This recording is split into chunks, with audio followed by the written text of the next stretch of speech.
Hello, Professor in class. Today I will briefly discuss four topics about classical management theory that I found interesting and how we are able to still see it play out today and how they are still efficient.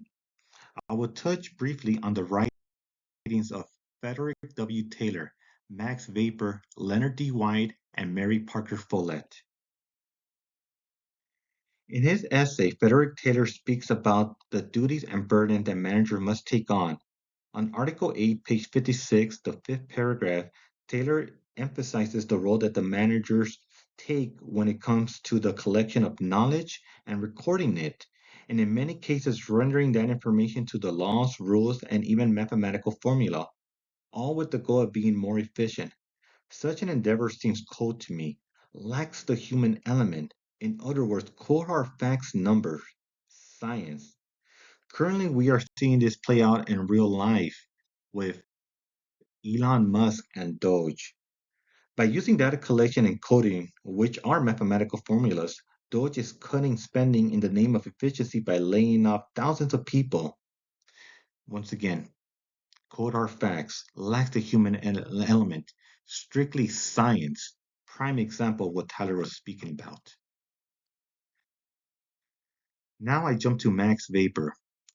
With Max Weber, one starts to read about the importance of structure. In his essay, Bureaucracy, Weber talks about the characteristics of bureaucracy and the position of the official. On page 64, third paragraph, and ending on the fifth, Weber describes the office as an occupation and the assigned official as doing his or her duty and giving an oath or obligation to that office. Such a statement reminds me that public administration is a lifelong pursuit, and when one takes a position, he or she is taking it as a calling, regardless of how others see them. This reminds me of Tom Homan, also known as the Border Saw. Many times he has spoken about his 40-year career in immigration and his vow to uphold the Constitution, regardless of public opinion. Such a stance and mindset is a prime example of how Weber described or talked about as far as the position of the office. I ask myself, can I be such a bureaucrat? Can I be able to have the same zeal that Tom Holman has when it comes to my duties? I now move on to Leonard D. White and his essay, The Introduction to the Study of Public Administration. In Article 11, page 69, third paragraph, White tells us that the objective of public administration is to use public resources in the most efficient way possible. Good administrators seek to eliminate waste, conserve material or resources, and in the most rapid and complete achievement of the public purpose, being consistent with the economy. As I read this, all I could think about is the failures of Los Angeles County administrators. In 2024 alone, LA County administrators were supposed to spend $1.3 billion to address the homeless epidemic. However, they failed and only spent 599 million with no progress seen. Despite that, the citizens of LA County passed a tax hike, giving LA County administrators a projected $1 billion in order to solve this epidemic. Now, the question becomes, can these administrators live up to the expectations that White set upon them?